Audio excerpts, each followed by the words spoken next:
Joyce mayor മിനിസ്ട്രീസിന്റെ സുഹൃത്തുക്കളും പങ്കാളികളുമാണ് ഈ programme സംപ്രേഷണം ചെയ്യാൻ സാധ്യമാക്കിയത്. നമുക്കുള്ളതിനേക്കാൾ കൂടുതൽ ശക്തിയുണ്ടെന്ന് നാം വിശ്വസിക്കുന്നു.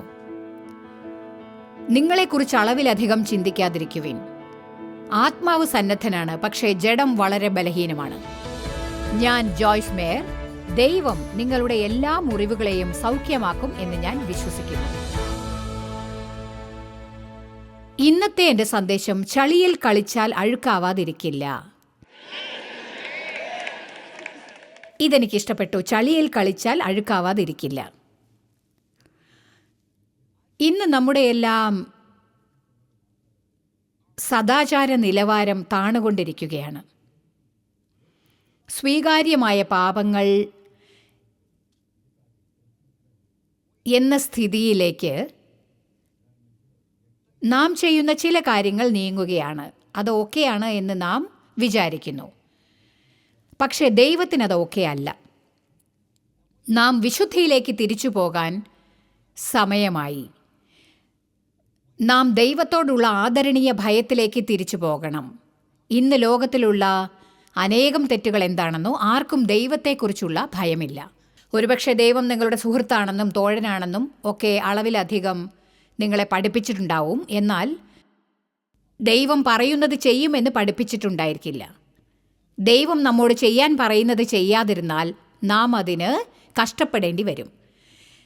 എന്നാൽ നമുക്കോരോരുത്തർക്കും ദൈവം ഒരു നല്ല പ്ലാൻ കരുതിയിട്ടുണ്ട്. നമ്മുടേത് അനുഭവിക്കാൻ നാം ഇനിയും വൈകിയിട്ടില്ല. എന്നാൽ യേശു പറഞ്ഞു, നിങ്ങൾ എന്നെ സ്നേഹിക്കുന്നുണ്ടെങ്കിൽ എന്നെ അനുസരിക്കും.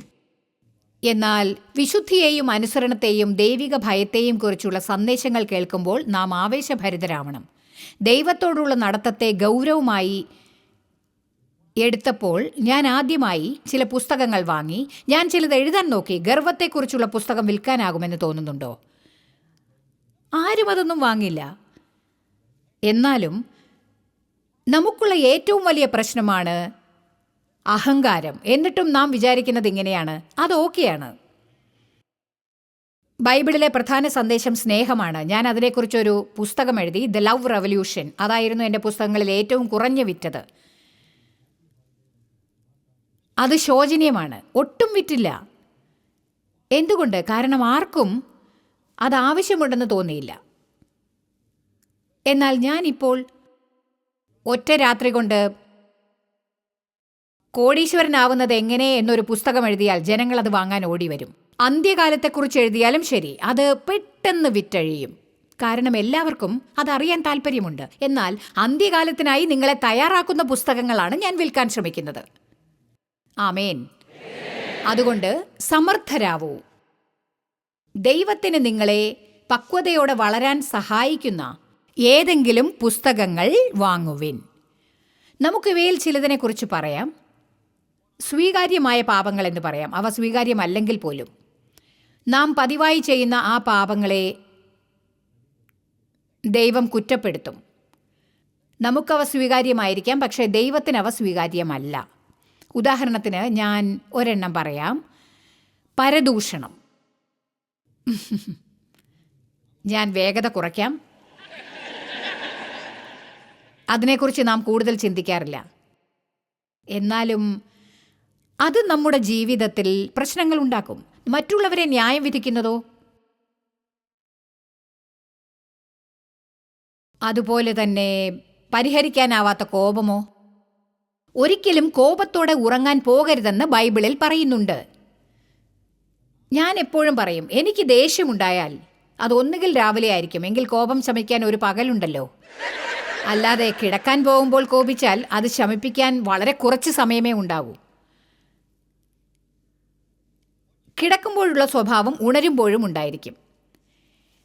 എന്നാൽ എഫേസ്യർ 4 പറയുന്നത് നാം ഗൗരവമായിട്ട് എടുക്കുന്നുണ്ടോ?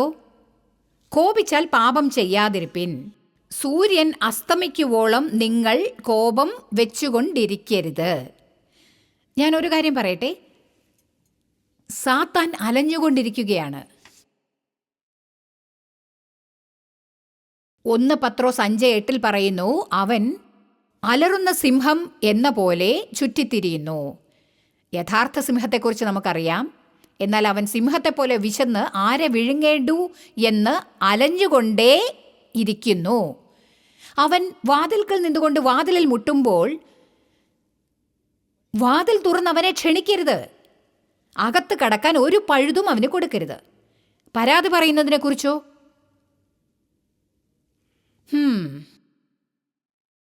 നാം ദൈവത്തോട് പലതും ആവശ്യപ്പെടും. എന്നിട്ട് ദൈവം അത് തരുമ്പോൾ അതിനെ പരിപാലിക്കുന്നതിനെക്കുറിച്ച് പരാതി പറയും. ജോയ്സ്, പരാതി പറയുന്നത് ഒരു പാപമല്ല എന്ന് നിങ്ങൾ പറയുമായിരിക്കും. എന്നാൽ അത് പാപമാണ്. കാരണം 1 തെസ്സലോനിക്കർ 5 പറയുന്നു, എല്ലാറ്റിനും സ്തോത്രം ചെയ്യുവിൻ, ഇതല്ലോ നിങ്ങളെക്കുറിച്ച് ക്രിസ്തു യേശുവിൽ ദൈവ ഇഷ്ടം. 1 കൊരിന്ത്യർ 10 പറയുന്നു, ഇസ്രയേല്യരുടെ ഉദാഹരണങ്ങൾ ഓർമ്മിപ്പിക്കുന്ന അനേകം വചനങ്ങൾ വേദപുസ്തകത്തിലുണ്ട്. അവർ ദൈവത്തോട് പരാതി പറഞ്ഞു, പിറുപിറുത്തു, ഒടുവിൽ ദൈവത്തിന് ക്ഷമ നശിച്ചു.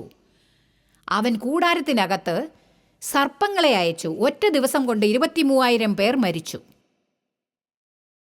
1 കൊരിന്ത്യരിൽ പറയുന്നു, നാം വീണ്ടും അവർ ചെയ്ത തെറ്റ്, അതേ തെറ്റ് ആവർത്തിക്കാതിരിക്കാനായി ഇവിടെ എഴുതിയിരിക്കുന്നു, അവർ പരാതി പറഞ്ഞു. നാം ദൈവത്തെ വിശ്വസിക്കുന്നു എന്ന് പറയും, എന്നിട്ട് പരാതി പറയാൻ നിസ്സാര കാര്യങ്ങൾ അന്വേഷിച്ച് കണ്ടുപിടിക്കും. കഴിഞ്ഞ ആഴ്ച ഞാനൊരു ഡോക്യുമെൻ്ററി കണ്ടു. അത് ആദി ക്രിസ്ത്യാനികളെയും ആദ്യ സഭയുടെ 300 വർഷത്തെയും പറ്റിയുള്ളതായിരുന്നു. പിന്നെ ഞാൻ മറ്റൊന്നും കണ്ടു. അതൊരു വ്യക്തിയെക്കുറിച്ചായിരുന്നു. അദ്ദേഹത്തിൻ്റെ പേര് റിച്ചാർഡ് വേംബ്രാൻഡ്. അദ്ദേഹത്തിൻ്റെ കഥ നിങ്ങൾ വായിച്ചിട്ടുണ്ടാവും. റഷ്യയിൽ കമ്മ്യൂണിസം നടന്നുകൊണ്ടിരുന്നപ്പോൾ അദ്ദേഹം തടവിൽ കിടന്ന് വളരെ കഷ്ടപ്പെട്ടു. കാരണം അദ്ദേഹം സുവിശേഷം പ്രസംഗിക്കുന്നത് നിർത്തിയില്ല. അങ്ങനെ ആദ്യ ക്രിസ്ത്യാനികൾ എന്തിലൂടെയാണ് കടന്നതെന്നും എങ്ങനെയാണ് അവർ വിശ്വാസത്തെ ഉപേക്ഷിക്കാതിരുന്നതെന്നും കണ്ടപ്പോൾ ഞാൻ വിചാരിച്ചു, കഷ്ടപ്പാടെന്നതിനെക്കുറിച്ച് നമുക്കൊരു സൂചനയുമില്ല.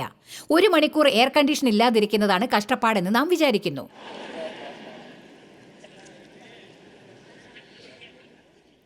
നന്ദിയുള്ളവരായിരിക്കുക എന്നത് ആത്മീയ യുദ്ധമാണ് എന്നാണ് ഞാൻ വിചാരിക്കുന്നത്. വാസ്തവം പറഞ്ഞാൽ നമുക്കില്ലാത്തത് എന്താണെന്ന് കൂടുതലായി ചിന്തിക്കും തോറും നാം കൂടുതൽ അസന്തുഷ്ടരാവും. നമുക്കുള്ളത് എന്താണെന്ന് കൂടുതലായി ചിന്തിക്കും തോറും നാം കൂടുതൽ നന്ദിയുള്ളവരാവും. ചില മാസങ്ങൾക്ക് മുൻപ് ഒരു ദിവസം രാവിലെ എഴുന്നേറ്റപ്പോൾ എൻ്റെ മോശമായ മനോനില എനിക്ക് വരുന്നതായി തോന്നി. അതുപോലെ നിങ്ങൾക്ക് തോന്നാറുണ്ടോ ഇതുപോലൊരു തോന്നൽ? ഓഹോ, അതിനെക്കുറിച്ച് എന്തെങ്കിലും ചെയ്യാനുള്ള സമയമായി എന്നറിയാൻ വേണ്ടത്ര പരിചയം ഞാൻ നേടിക്കഴിഞ്ഞു. കാരണം ഇല്ലെങ്കിൽ സാത്താൻ വെറുതെ ഇരിക്കാൻ പോകുന്നില്ല. ഞാൻ എന്തെങ്കിലും ഒരു നടപടി എടുത്തില്ലെങ്കിൽ അന്നത്തെ ദിവസം മുഴുവനും എന്നെക്കുറിച്ച് സ്വയം സഹതപിച്ച് ആകെ കുഴയും. എനിക്കില്ലാത്ത എല്ലാറ്റിനെക്കുറിച്ചും ചിന്തിക്കാൻ ആരംഭിക്കും. അതുകൊണ്ട് ദൈവത്തോട് നന്ദി പറയാനുള്ള എല്ലാ കാര്യങ്ങളെക്കുറിച്ചും ഞാൻ നന്ദി പറയാൻ തുടങ്ങി. അപ്പോൾ ആ മനോനില എന്നെ തനിച്ചു വിട്ടിട്ട് പോകുന്നതായി എനിക്ക് മനസ്സിലായി. അന്നത്തെ എൻ്റെ ദിവസം ഏറ്റവും മികച്ചതായിരുന്നു. അങ്ങനെയുള്ള എന്തെങ്കിലും തോന്നലുണ്ടാകുമ്പോൾ ശുഭമായത് ചിന്തിച്ചുകൊണ്ട് വെറുതെ ഇരിക്കൂ. അതിനെക്കുറിച്ച് എന്തെങ്കിലും ചെയ്യൂ. ദിവസങ്ങൾ പാഴാക്കി തളർന്നുപോയ എത്ര പേര് ഇന്നിവിടെ വന്നിട്ടുണ്ട്? നിങ്ങൾക്ക് അങ്ങനെ തോന്നേണ്ടതില്ല. സ്വയസഹതാപം കൊണ്ട് ഞാൻ കുറേ കാലം ജീവിതം പാഴാക്കി. മർക്കോസ് 7:21-23 അകത്ത് നിന്ന്, അതായത് മനുഷ്യരുടെ ഹൃദയത്തിൽ നിന്ന് ദുഷ്ചിന്ത, വ്യഭിചാരം, പരസംഗം, ബൈബിളിൽ പലപ്പോഴും ഹൃദയവും മനസ്സും തമ്മിൽ മാറുന്നു. ഇവിടെ പറയുന്നു, മനുഷ്യരുടെ ഹൃദയത്തിൽ നിന്ന്, അവരുടെ മനസ്സിൽ നിന്ന് ദുഷ്ചിന്ത, വ്യഭിചാരം, പരസംഗം, കുലപാതകം, മോഷണം എന്നിവ പുറപ്പെടുന്നു. നിങ്ങൾ പറയും, ഞാനതൊന്നും ചെയ്യുന്നില്ലല്ലോ. നാം ചിന്തിക്കുന്ന കാര്യങ്ങളെക്കുറിച്ചാണ് ഇവിടെ പറയുന്നത്. കൂടുതൽ പണം സമ്പാദിക്കണമെന്ന അത്യാഗ്രഹം, അപകടകരവും നാശവും ഉണ്ടാക്കുന്നതുമായ ചതി, ദുഷ്ടത, മാന്യതയില്ലാത്ത ദുഷ്കർമ്മം, വിടക്ക് കണ്ണ്, അസൂയ, ദൂഷണം, മറ്റുള്ളവരെക്കുറിച്ചുള്ള പരദൂഷണം, അഹങ്കാരം, ഇത് ദൈവത്തിനും മനുഷ്യർക്കും എതിരായ നിഗളമാണ്. മൂഢചിന്തകൾ, ഈ വിധത്തിലുള്ള വിചാരങ്ങളെല്ലാം നമ്മിൽ നിന്നാണ് ഉണ്ടാവുന്നത്. അത് മനുഷ്യരെ അശുദ്ധരാക്കുന്നു, മനുഷ്യന്റെ വിചാരങ്ങളെ അശുദ്ധമാക്കുന്നു. ഇതാണ് അവിശുദ്ധത. ഇതിനെക്കുറിച്ച് എൻ്റെ കൂടെ ഒരു മിനിറ്റ് ചിന്തിക്കൂ. നാം ഇരട്ട ജീവിതം ജീവിക്കുന്നു. ജനങ്ങൾ കാണുന്ന ഒരു ജീവിതമുണ്ട്. ഇത് മറ്റുള്ളവരെ കാണിക്കാനുള്ള കപടമായ ജീവിതമാണ്. നിങ്ങൾക്കറിയാമോ, ഞായറാഴ്ച പള്ളിയിൽ എല്ലാ ക്രിസ്തീയ സുഹൃത്തുക്കളുടെയും മുന്നിൽ വെച്ച് ഒരു വിധത്തിൽ, എന്നിട്ട് തിങ്കളാഴ്ച തികച്ചും നേരെ മറിച്ചുള്ള മറ്റൊരു പെരുമാറ്റം. ഇതാണ് ഞായറാഴ്ച രാവിലെ പുണ്യവാന്മാർ, തിങ്കളാഴ്ച രാവിലെ പാപികൾ. ആമേൻ. നാം ചെയ്യുന്ന കാര്യങ്ങൾ ഒരുപക്ഷെ ജനങ്ങളെ സ്വാധീനിക്കും, അതല്ലെങ്കിൽ അവരെ നിരാശരാക്കും. അത് നമ്മുടെ പെരുമാറ്റമനുസരിച്ചിരിക്കും. പക്ഷേ ദൈവം നമ്മുടെ ഹൃദയങ്ങളെയാണ് നോക്കുന്നത്. ഹൃദയത്തിനകത്ത് എന്താണുള്ളതെന്ന് നോക്കുന്നു, അല്ലാതെ പുറമേ എന്താണ് സംഭവിക്കുന്നത് എന്നല്ല ദൈവം നോക്കുന്നത്. ഞാൻ വർഷങ്ങളോളം പള്ളിയിൽ പോയി, പക്ഷേ എൻ്റെ മനസ്സിന് പെരുമാറ്റവുമായി ബന്ധമുണ്ടോ എന്നെനിക്ക് അറിയില്ലായിരുന്നു. സ്വന്തമായി ചിന്തിക്കാനാവുമെന്നും ചിന്തകളെ നിയന്ത്രിക്കാനാവുമെന്നും എനിക്ക് യാതൊരു ഐഡിയയുമില്ലായിരുന്നു. ഒരു തെറ്റായ ചിന്തയെ പുറത്താക്കി നല്ലതെന്തെങ്കിലും ചിന്തിക്കാനാവുമെന്ന് എനിക്കറിയില്ലായിരുന്നു. എനിക്കൊരു സാക്ഷ്യം കിട്ടിയിട്ടുണ്ട്. അത് ഫോണിലാണ്, ഞാനത് കൊണ്ടുവന്നിട്ടില്ല, ഇല്ലെങ്കിൽ നിങ്ങളെ വായിച്ച് കേൾപ്പിക്കുമായിരുന്നു. ഒരു പെൺകുട്ടിക്ക് അവളുടെ psychiatrist the battle field of the mind കൊടുത്തു. ആ പെൺകുട്ടി പറഞ്ഞു, വർഷങ്ങളായിട്ടുള്ള അടിമത്വത്തിൽ നിന്നും, ഡ്രഗ് അഡിക്ഷനിൽ നിന്നും, അതുപോലെയുള്ള പല കാര്യങ്ങളിൽ നിന്നും അവൾ വിടുവിക്കപ്പെട്ടു എന്ന്. ആ പുസ്തകം വീണ്ടും വീണ്ടും വീണ്ടും വായിച്ചപ്പോൾ സ്വന്തമായി ചിന്തിക്കാനാവുമെന്ന് ഞാൻ പഠിച്ചു എന്നവൾ പറഞ്ഞു. അവളുടെ ജീവിതം മുഴുവനായി മാറി. ശരി, ഇന്ന് നിങ്ങൾ മനസ്സിനെയും ചിന്തകളെയും കുറിച്ച് ചിന്തിക്കണം എന്ന് ഞാൻ ആഗ്രഹിക്കുന്നു. നിങ്ങൾക്ക് ഓർമ്മയില്ലെങ്കിൽ, ഇതുപോലൊന്നും നിങ്ങൾ കേട്ടിട്ടില്ലെങ്കിൽ, ഞാൻ നിങ്ങളെ ഓർമ്മിപ്പിക്കുകയാണ്. എന്താണ് ചിന്തിക്കേണ്ടത് എന്ന് നിങ്ങൾക്ക് തീരുമാനമെടുക്കാനാവും.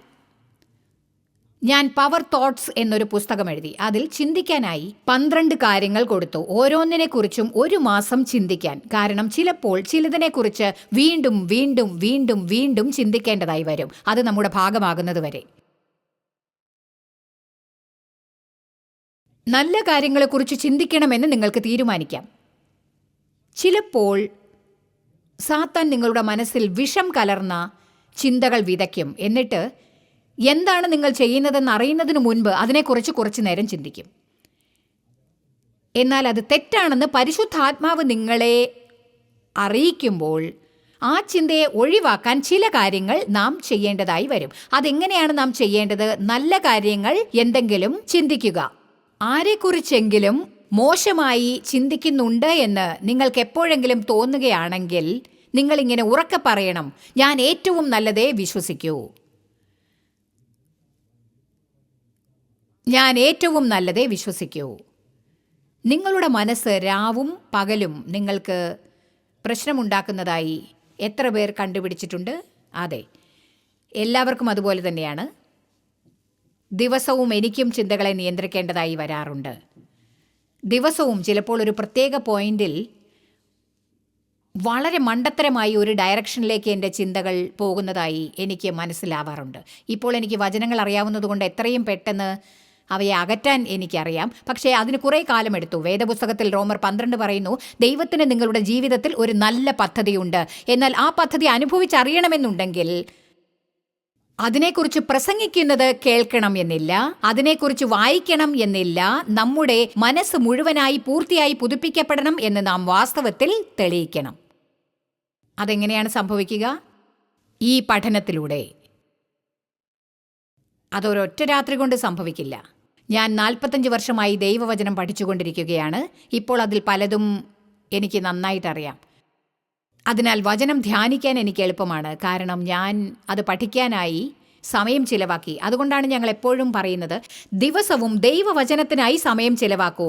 ഇന്നത് വളരെ എളുപ്പമായിരിക്കുന്നു. നിങ്ങൾക്കത് വായിക്കാം, അത് കേൾക്കാം, നിങ്ങളുടെ ഐപാഡിൽ വേണമെങ്കിൽ അത് കാണുകയും ചെയ്യാം. അതുമല്ലെങ്കിൽ TV-യിൽ നിങ്ങൾക്കത് കാണാം. എല്ലായിടങ്ങളിലും ഇന്ന് വചനമുണ്ട്. വചനം ഇപ്പോൾ ലോകത്തെ മൂടിക്കൊണ്ടിരിക്കുകയാണ്. ഇപ്പോൾ ഞാനൊരു കാര്യം ചെയ്യാൻ ഇഷ്ടപ്പെടുന്നു. അതായത് മേക്കപ്പ് ഇട്ടുകൊണ്ടിരിക്കുമ്പോൾ എൻ്റെ കമ്പ്യൂട്ടർ എടുത്തുകൊണ്ട് വന്ന് അത് തുറന്ന് അന്നേ ദിവസമുള്ള ആരുടെയെങ്കിലും പ്രസംഗത്തിൽ നിന്ന് എനിക്ക് എന്തെങ്കിലും പഠിക്കാനാകുമോ എന്ന് നോക്കും. ചിലപ്പോൾ എൻ്റെ അടുത്തു നിന്നും ഞാൻ എന്തെങ്കിലും പഠിക്കും. എൻ്റെ പ്രോഗ്രാം ഞാൻ കൂടുതൽ കാണാറില്ല, കാരണം ഞാൻ എന്നെ വിമർശിക്കും. ഓ, ഞാനാണോ ഇത് പറഞ്ഞത്? എനിക്ക് വിശ്വസിക്കാനാവുന്നില്ല. ഓ എൻ്റെ ദൈവമേ. പക്ഷേ എനിക്ക് വേണ്ടി നിങ്ങളോട് ശുപാർശ ചെയ്യുന്നു, കാരണം എന്നിൽ നിന്ന് നിങ്ങൾക്ക് പലതും പഠിക്കാൻ സാധിക്കും. നിങ്ങളെ ദിവസേനയുള്ള ജീവിതത്തിൽ സഹായിക്കാൻ ഞാൻ പ്രാക്ടിക്കലായി പലതും പഠിപ്പിക്കും. ആമേൻ. നമുക്കെല്ലാം നല്ല ഉറച്ച നിയമങ്ങൾ ഉണ്ടാവണം എന്ന് ഞാൻ വിശ്വസിക്കുന്നു. പക്ഷേ എങ്ങനെ ജീവിക്കണമെന്ന് നാം അറിയണം. ജനങ്ങളോട് എങ്ങനെ പെരുമാറണമെന്ന് അറിയണം. സമീകൃത രീതിയിൽ നിങ്ങളെ സ്നേഹിക്കേണ്ടത് എങ്ങനെയാണെന്ന് പഠിക്കണം. നിങ്ങൾക്കെതിരായിട്ടല്ല, മറ്റുള്ളവരെ സഹായിക്കാൻ എങ്ങനെയാണ് മുഖ്യത്വം കൊടുക്കേണ്ടതെന്ന് നിങ്ങൾ അറിയണം. മറ്റുള്ളവരെ സഹായിക്കുന്നതിലുമുപരി നിങ്ങളെ സന്തോഷിപ്പിക്കുന്നതൊന്നുമില്ല.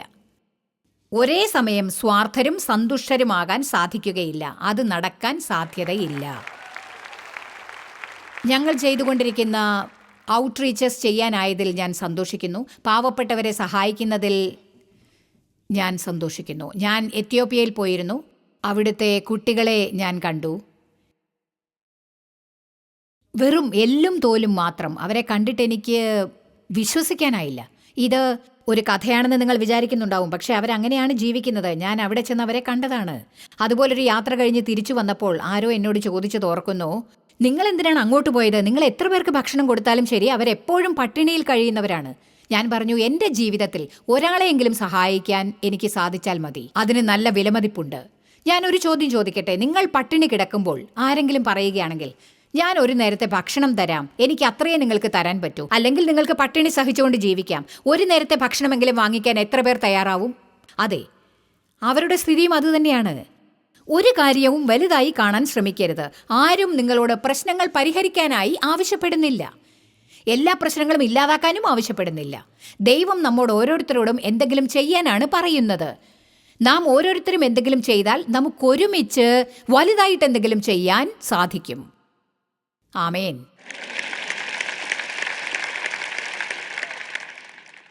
പലപ്പോഴും നമുക്ക് എന്തെങ്കിലും പാപത്തെക്കുറിച്ച് ചിന്തിക്കാമെന്നും അത് ചെയ്യാത്തിടത്തോളം പ്രശ്നം ഉണ്ടാവില്ല എന്നും തോന്നിയേക്കും. അഥവാ ഒരുപക്ഷെ നാം അങ്ങനെ വിചാരിക്കില്ലായിരിക്കാം. പക്ഷേ അത്തരം ചിന്തകൾ പ്രശ്നമാണെന്ന് നാം മനസ്സിലാക്കുന്നില്ല. നിങ്ങൾക്കറിയാമോ, ആംപ്ലിഫൈഡ് ബൈബിൾ പറയുന്നു, നാം ചിന്തയിലും വാക്കിലും പ്രവൃത്തിയിലും പാപം ചെയ്യുന്നു. നാം ഒരു കാര്യത്തെക്കുറിച്ച് ചിന്തിക്കുമ്പോൾ എന്താണ് ഉണ്ടാവുക? നാം അത് വീണ്ടും വീണ്ടും ചിന്തിക്കും. താമസിയാതെ അത് നമ്മുടെ വികാരങ്ങളെ ഇളക്കി മറിക്കും. എന്നിട്ട് ആ വികാരങ്ങൾ സാധാരണ നിലയിൽ നാം ചെയ്യാത്ത പല കാര്യങ്ങളും ചെയ്യാനായി നമ്മെ പ്രേരിപ്പിക്കും. നിങ്ങൾ ആരെങ്കിലും എന്നെങ്കിലും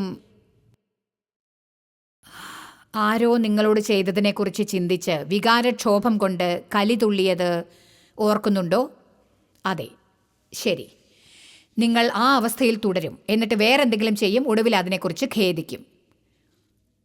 മനസ്സ് നേരെയാക്കിയാൽ നമുക്ക് പല പ്രശ്നങ്ങളും പരിഹരിക്കാൻ സാധിക്കും. മത്തായി 5:27-28 വ്യഭിചാരം ചെയ്യരുത് എന്ന് അരുളി ചെയ്തത് നിങ്ങൾ കേട്ടിട്ടുണ്ടല്ലോ. ഞാനോ നിങ്ങളോട് പറയുന്നത്, സ്ത്രീയെ മോഹിക്കേണ്ടതിന് അവളെ നോക്കുന്നവൻ എല്ലാം ഹൃദയം കൊണ്ട് അവളോട് വ്യഭിചാരം ചെയ്തുപോയി.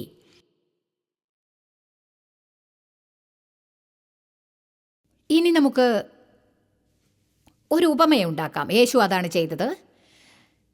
കൂടുതൽ സ്നേഹം കാണിക്കാത്ത ഒരാളെ നിങ്ങൾ വിവാഹം കഴിച്ചു. അയാൾ വളർന്നത് സ്നേഹത്തോടെ പെരുമാറാൻ അറിയാത്ത ഒരു കുടുംബത്തിലാണ്. അതുകൊണ്ട് അയാൾ അങ്ങനെയായി. അയാൾ നിങ്ങളെ സ്നേഹിക്കുന്നുണ്ട്, പക്ഷേ സ്നേഹം കാണിക്കാനും നിങ്ങളോട് സ്നേഹത്തോടെ സംസാരിക്കാനും അയാൾക്കറിയില്ല.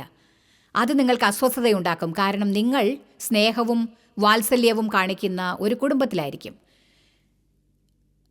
നിങ്ങൾ അത് ആഗ്രഹിക്കും, അതിന് കൊതിക്കും. ആ സന്ദർഭത്തിൽ ഭർത്താവിൻ്റെ നല്ല കാര്യങ്ങളെക്കുറിച്ച് ചിന്തിക്കണം. നിങ്ങൾക്ക് അയാളിൽ നിന്ന് കിട്ടാത്ത കാര്യങ്ങളിൽ മാത്രം ശ്രദ്ധിക്കരുത്. കാരണം അങ്ങനെ ചെയ്തില്ലെങ്കിൽ നിങ്ങൾ മറ്റെന്തെങ്കിലും ഒരു ബന്ധത്തിൽ ചെന്ന് ചാടും. എനിക്ക് തോന്നുന്നു ക്രിസ്ത്യാനികൾക്ക് അത് സ്വീകാര്യമായ പാപമായിരിക്കുന്നു എന്ന് ശരിയായ കാരണങ്ങളില്ലാതെ തന്നെ അടിസ്ഥാനരഹിതമായി ഡൈവോഴ്സിൽ അവസാനിക്കുന്നു. എന്നാൽ അതേസമയം വിവാഹബന്ധം വിച്ഛേദിക്കേണ്ട സ്ഥിതിയും ഉണ്ടാവും. 22-ാമത്തെ വയസ്സിൽ ഞാൻ ഡൈവോഴ്സ് ചെയ്തു, കാരണം എൻ്റെ ഭർത്താവ് എന്നെ ചതിക്കുകയായിരുന്നു. എന്നാൽ ഇന്ന് ഞങ്ങൾക്ക് യോജിക്കാൻ കഴിയുന്നില്ല, അഥവാ ഞാൻ വിവാഹം കഴിച്ച ആൾ ശരിയല്ല. നാം ഒരു കാര്യം ഓർക്കണം, അത്തരം ചിന്തകൾ പ്രത്യാഘാതങ്ങൾ ഉണ്ടാക്കും. ദൈവം ചെയ്യാൻ പറഞ്ഞത് നാം ചെയ്യാതെ പോകുമ്പോൾ അതിന് പ്രത്യാഘാതങ്ങൾ ഉണ്ടാകും. അതുകൊണ്ട് ഒരാളുടെ കുറ്റങ്ങളെക്കുറിച്ച് കുറേ കാലം ചിന്തിച്ചുകൊണ്ടിരുന്നാൽ അതിനെക്കുറിച്ച് എന്തെങ്കിലും ചെയ്താലേ ദേഷ്യം അടങ്ങൂ എന്നാവും. നിങ്ങൾ വ്യത്യസ്തരായ ചിലരുടെ കൂടെ ജോലി ചെയ്യുകയാണെന്ന് ഇരിക്കട്ടെ, അവിടെ നിങ്ങളെ അനുമോദിക്കുന്ന ഒരാൾ ഉണ്ടെന്നും ഇരിക്കട്ടെ. അയാൾ നിങ്ങളെ ശ്രദ്ധിക്കും, നിങ്ങൾ അത് രസിക്കും, കാരണം ഭർത്താവിൽ നിന്ന് നിങ്ങൾക്ക് അത് കിട്ടുന്നില്ല. അങ്ങനെ ക്രമേണ നിങ്ങൾ ജോലിക്ക് പോകുമ്പോൾ പതിവിന് വിപരീതമായി ഡ്രസ്സിങ്ങിൽ കൂടുതൽ ശ്രദ്ധിക്കും. ജോലിക്ക് പോകുമ്പോൾ മുടി സ്റ്റൈലായി ചെയ്യാൻ ശ്രദ്ധിക്കും. താമസിയാതെ രാവിലെ അയാൾ നിങ്ങൾക്ക് കോഫിയും ഡോണറ്റ്സും വാങ്ങിക്കൊണ്ടുവരും. നിങ്ങൾക്കത് വളരെ ഇഷ്ടപ്പെടും. അതിനുശേഷം ഒരു ദിവസം അയാൾ നിങ്ങളെ ലഞ്ചിന് വിളിക്കും. എന്നാൽ ഞാൻ പറയാം, നിങ്ങൾ സമർത്ഥയാണെങ്കിൽ, ശരിക്കും സമർത്ഥയാണെങ്കിൽ തുടക്കത്തിൽ തന്നെ നിങ്ങളത് മനസ്സിലാക്കും. നിങ്ങളെ മൊത്തത്തിൽ നശിപ്പിക്കാനുള്ള സാത്താൻ്റെ കെണിയാണ് അതെന്ന്. ബൈബിൾ പറയുന്നു, കണ്ണ് നിനക്കിടർച്ചയായാൽ അതിനെ ചൂഴ്ന്നെടുത്തെറിയുക, കൈ നിനക്കിടർച്ചയായാൽ അതിനെ വെട്ടിയെറിയുക. യേശു നമ്മോട് കണ്ണ് ചൂഴ്ന്നു കളയാനോ കൈവെട്ടിക്കളയാനോ അല്ല യഥാർത്ഥത്തിൽ പറയുന്നത്. പകരം യേശു പറയുന്നത് ഇതാണ്: പാപത്തെ നാം കൈകാര്യം ചെയ്യണം, അതുമായി ചുറ്റിക്കളിക്കരുത്, അതിനെ കൈകാര്യം ചെയ്യണം. അതുകൊണ്ട് നമ്മുടെ ഉപമയിലെ നായിക ഒരു ക്രിസ്ത്യാനിയാണെന്നിരിക്കട്ടെ. അപ്പോൾ അവൾ ചെയ്യുന്നത് ചെയ്യാൻ പാടില്ലാത്തതാണെന്ന് അവൾക്ക് മനസ്സിലാകും. പക്ഷേ അതിനെപ്പറ്റി അവൾ ഒന്നും ചെയ്യുന്നില്ല. പകരം കുറച്ചു കാലം ചളിയിൽ കളിക്കാൻ അവൾ തയ്യാറാവുന്നു. അഴുക്കുണ്ടാവില്ലെന്ന് അവൾ വിശ്വസിക്കുന്നു. പക്ഷേ അത് പ്രയോജനപ്പെടില്ല, കാരണം ചളിയിൽ കളിച്ചു കഴിഞ്ഞാൽ അഴുക്കാകാതിരിക്കില്ല. ആമേൻ. ഇവിടെ അവൾ ശരിക്കും പ്രലോഭിപ്പിക്കപ്പെട്ടു. അയാൾ അവളെ ലഞ്ചിന് ക്ഷണിക്കുന്നു, അവൾ കൂടെ പോകുന്നു. അതിനുശേഷം അവളെ ഡിന്നറിന് പോകാൻ ക്ഷണിക്കുന്നു. അയാളുടെ കൂടെ ഡിന്നറിന് പോകാൻ അവൾക്ക് ഭർത്താവിനോട് നുണ പറയേണ്ടി വരുന്നു. വീട്ടിൽ നിന്ന് പുറത്തിറങ്ങണമല്ലോ. എങ്ങനെയാണ് കാര്യങ്ങൾ പുരോഗമിക്കുന്നതല്ലേ? സാത്താൻ കുറേശ്ശെയായി പണി തുടങ്ങി. കുറേശ്ശെ പണി, കുറേശ്ശെ കുറേശ്ശെ കുറേശ്ശെ. അവൾക്ക് ഇതെല്ലാം വളരെ നന്നായി ഇഷ്ടപ്പെട്ടു.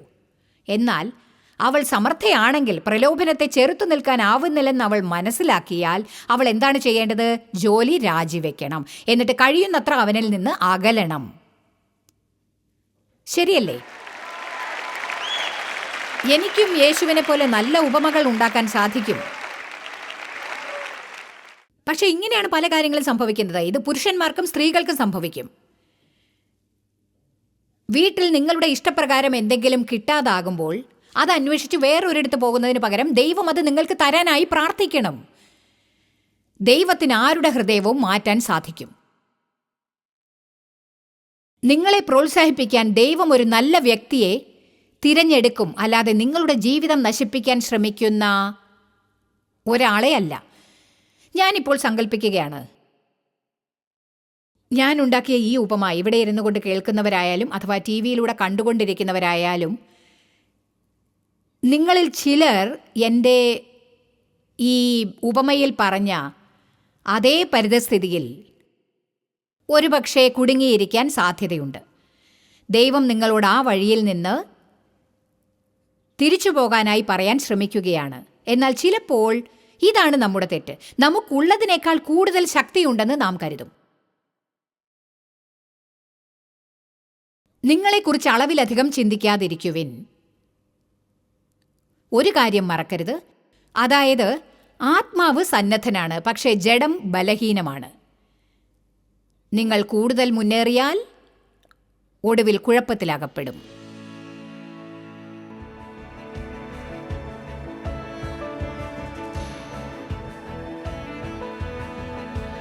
ജോയ്സി മേയർ മിനിസ്ട്രീസിന്റെ സുഹൃത്തുക്കളും പങ്കാളികളുമാണ് ഈ പ്രോഗ്രാം സംപ്രേഷണം ചെയ്യാൻ സാധ്യമാക്കിയത്.